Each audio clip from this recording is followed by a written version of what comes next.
ਸਹੁਰੇ ਪਰਿਵਾਰ ਵੱਲੋਂ ਪਹਿਲਾਂ ਆਪਣੀ ਹੀ ਨੂੰਹ ਨੂੰ ਜਾਨੋਂ ਮਾਰ ਕੇ ਉਸ ਨੂੰ ਗਲੀ ਦੇ ਵਿੱਚ ਦਬਾ ਦਿੱਤਾ।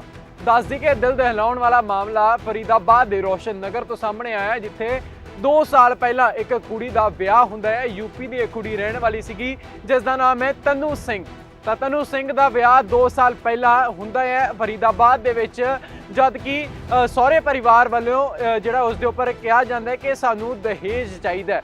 2 ਸਾਲ ਪਹਿਲਾਂ ਵਿਆਹ ਹੁੰਦਾ ਹੈ, ਉਸ ਤੋਂ ਬਾਅਦ ਸਹੁਰੇ ਪਰਿਵਾਰ ਕੁੜੀ ਨੂੰ ਤੰਗ ਕਰਨਾ ਸ਼ੁਰੂ ਕਰ ਦਿੰਦੇ ਨੇ। ਆਰੋਪ ਜਿਹੜੇ ਨੇ ਉਹ ਪੇਕੇ ਪਰਿਵਾਰ ਵੱਲੋਂ ਲਗਾਏ ਜਾ ਰਹੇ ਨੇ ਕਿ ਉਹਨਾਂ ਦੇ ਵੱਲੋਂ ਕਿਹਾ ਜਾ ਰਿਹਾ ਹੈ ਕਿ ਸਹੁਰੇ ਪਰਿਵਾਰ ਜਿਹੜਾ ਹੈ ਉਸਦਾ ਕੁੜੀ ਦਾ ਉਹ ਵਿਆਹ ਤੋਂ ਬਾਅਦ ਉਸ ਨੂੰ ਇਹ ਕਹਿਣਾ ਸ਼ੁਰੂ ਕਰ ਦਿੱਤਾ ਗਿਆ ਸੀਗਾ ਕਿ ਸਾਨੂੰ ਦਹੇਜ ਜਿਹੜਾ ਹੈ ਉਹ ਚਾਹੀਦਾ ਹੈ। ਜਿਸ ਤੋਂ ਬਾਅਦ 1 ਸਾਲ ਜਿਹੜਾ ਹੈ ਉਸ ਨੂੰ ਪੇਕੇ ਪਰਿਵਾਰ ਦੇ ਕੋਲ ਹੀ ਛੱਡ ਆਏ ਸੀਗੇ, ਉਸਦੇ ਪੇਕੇ ਹੀ ਜਾ ਕੇ ਉਸ ਨੂੰ ਛੱਡ ਆਏ ਸੀਗੇ। ਤਾਂ 1 ਸਾਲ ਬਾਅਦ ਜਦੋਂ ਪੇਕੇ ਪਰਿਵਾਰ ਵੱਲੋਂ ਕੁਝ ਉਸ ਨੂੰ ਸਹੁਰੇ ਪਰਿਵਾਰ ਨੂੰ ਦਹੇਜ ਦਿੱਤਾ ਗਿਆ ਤਾਂ ਉਸ ਕੁੜੀ ਨੂੰ ਜਿਹੜਾ ਹੈ ਉਹ ਵਾਪਸ ਲੈ ਆਏ ਆਪਣੇ ਕੋਲ। ਤਾਂ ਦੱਸਦੇ ਕਿ ਸਹੁਰੇ ਪਰਿਵਾਰ ਦੇ ਵੱਲੋਂ 1 ਸਾਲ ਦੇ ਬਾਅਦ ਉਸ ਕੁੜੀ ਨੂੰ ਆਪਣੇ ਕੋਲ ਲਿਆਂਦਾ ਗਿਆ, ਜਿਸ ਤੋਂ ਬਾਅਦ ਜਿਹੜਾ ਪੇਕੇ ਪਰਿਵਾਰ ਹੈ ਉਸ ਦੇ ਵੱਲੋਂ ਫੋਨ ਕੀਤਾ ਜਾਂਦਾ ਸੀਗਾ, ਲੇਕਿਨ ਉਸ ਦੇ ਨਾਲ ਗੱਲ ਜਿਹੜੀ ਆ ਉਹ ਨਹੀਂ ਹੁੰਦੀ ਸੀਗੀ। ਆਪਣੀ ਹੀ ਕੁੜੀ ਦੇ ਨਾਲ ਹੁੰਦੀ ਗੱਲ ਜਿਹੜੀ ਆ ਉਹ ਨਹੀਂ ਹੁੰਦੀ ਸੀਗੀ, ਜਿਸ ਤੋਂ ਬਾਅਦ ਉਸ ਦਾ ਸਹੁਰਾ ਪਰਿਵਾਰ ਇਹ ਕਹਿੰਦਾ ਸੀਗਾ ਕਿ ਆਪਾਂ ਹਜੇ ਬਾਹਰ ਆ, ਕਿਤੇ ਆਪਾਂ ਤੁਹਾਡੀ ਗੱਲ ਨਹੀਂ ਕਰਵਾ ਸਕਦੇ, ਤੁਹਾਡੀ ਕੁੜੀ ਤੁਹਾਡੇ ਨਾਲ ਗੱਲ ਕਰਨਾ ਨਹੀਂ ਚਾਹੁੰਦੀ। ਤਾਂ ਜਿਸ ਤੋਂ ਬਾਅਦ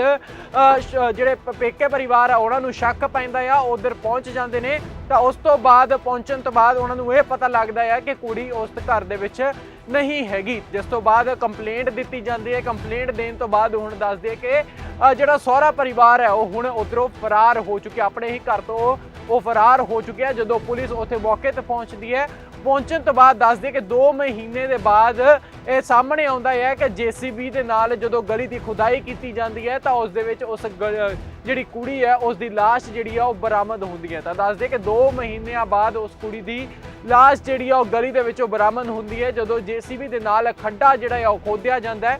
ਤਾਂ ਜਿਸ ਤੋਂ ਬਾਅਦ ਸਹੁਰਾ ਪਰਿਵਾਰ ਜਿਹੜਾ ਹੈ ਉਧਰੋਂ ਫਰਾਰ ਦੱਸਿਆ ਜਾ ਰਿਹਾ। ਤਾਂ ਪੂਰਾ ਮਾਮਲਾ ਜਿਹੜਾ ਹੈ ਉਹ ਨਿਕਲ ਕੇ ਫਰੀਦਾਬਾਦ ਦੇ ਰੋਸ਼ਨ ਨਗਰ ਤੋਂ ਸਾਹਮਣੇ ਆਇਆ, ਜਿੱਥੇ ਪੇਕੇ ਪਰਿਵਾਰ ਵਾਲਿਆਂ ਵੱਲੋਂ 2 ਮਹੀਨੇ ਤੋਂ ਬਾਅਦ ਔਰ ਸਹੁਰੇ ਪਰਿਵਾਰ ਆਉਂਦੇ ਨੇ, ਸਹੁਰੇ ਤੱਕ ਆਉਂਦੇ ਨੇ। ਜਿਸ ਤੋਂ ਬਾਅਦ ਸਹੁਰੇ ਆਉਣ ਤੋਂ ਬਾਅਦ ਉਸਦੇ ਦੱਸਦੇ ਕਿ ਪੁਲਿਸ ਕੰਪਲੇਂਟ ਕੀਤੀ ਜਾਂਦੀ ਹੈ, ਜਿਸ ਤੋਂ ਬਾਅਦ ਜਿਹੜਾ ਹੈ ਉਹਨਾਂ ਦੇ ਵੱਲੋਂ ਛਾਣਬੀਣ ਜਦੋਂ ਕੀਤੀ ਜਾਂਦੀ ਹੈ ਤਾਂ ਗਲੀ ਦੇ ਵਿੱਚ ਇੱਕ ਖੱਡਾ ਜਿਹੜਾ ਉਹ ਖੋਦਿਆ ਜਾਂਦਾ ਹੈ।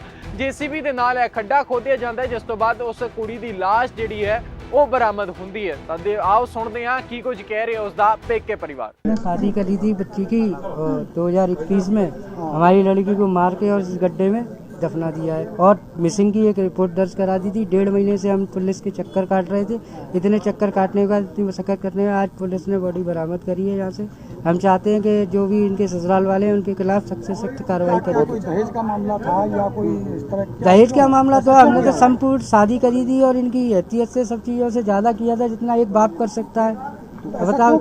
मेरा नाम प्रीति है। प्रीति, आप तनु की क्या है? बड़ी सिस्टर। बड़ी सिस्टर। कितने टाइम पहले शादी हुई थी इनकी? उसके 2 साल पहले शादी हुई थी, 2 साल पहले। अभी हुए भी नहीं 2 साल। अच्छा। तो क्या दिक्कत थी? कोई दहेज मांगते थे, परेशान उसे करते थे? टॉर्चर करते रहते थे कि पहले तो 1 साल के लिए घर पे छोड़ दिया उसे कि पैसे लेके अपने माँ बाप से कि चीज़ वीज लेके आ, तब तुझे ससुराल में रखेंगे, तब लेके आएंगे। तब लेके नहीं गए वो लोग। 1 साल तक घर पर? 1 साल तक मम्मी एक्सपायर हो गई थी, फिर वहीं पे छोड़ दिया था। फिर 1 साल बाद पापा करने आए थे, बड़ी उससे रख ली और फिर बात भी नहीं कराते वो लोग।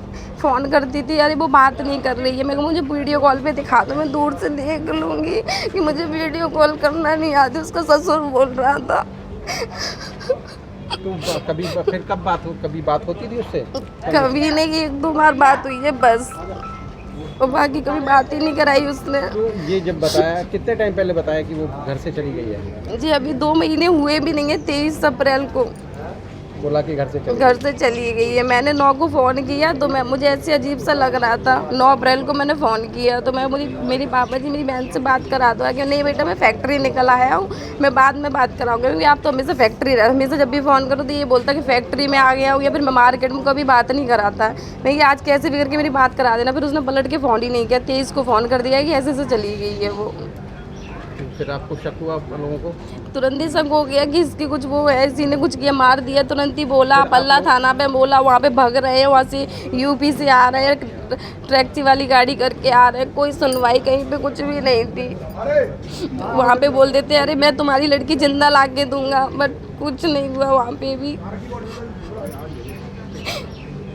अब क्या हुआ? कुछ नहीं है, बस रात में फ़ोन किए कि ऐसे ऐसे सबूत मिल गए कि आप सब लोग आ जाओ। तो वहाँ पे गड्ढा था, पहले बोला कि गड्ढा खुदवा लो, लेकिन नहीं, मैंने तो वो सोफ्ता बनवाया है। पुलिस वाले भी कह रहे सोफ्ता है वहाँ पे, मतलब पल्ला थाना वाले, तो उनने भी कोई वो नहीं करी। अगर पुलिस समय पे कार्रवाई करती तो? कोई कार्रवाई नहीं थी, कुछ भी कार्रवाई अगर होती तो 2 महीने नहीं होते। इतने भग भग के आ रहे, एक भी नहीं सुना किसी ने भी, यहाँ भग रहे हैं वहाँ भग रहे हैं। और उनको बिठा लेता था, हमसे कहते तुम लोग जाओ, तुम्हारी लड़की मैं जिंदा ला के दूंगा। पता नहीं पैसे भर दिए, क्या कर दिए, कुछ भी नहीं सुना उसने।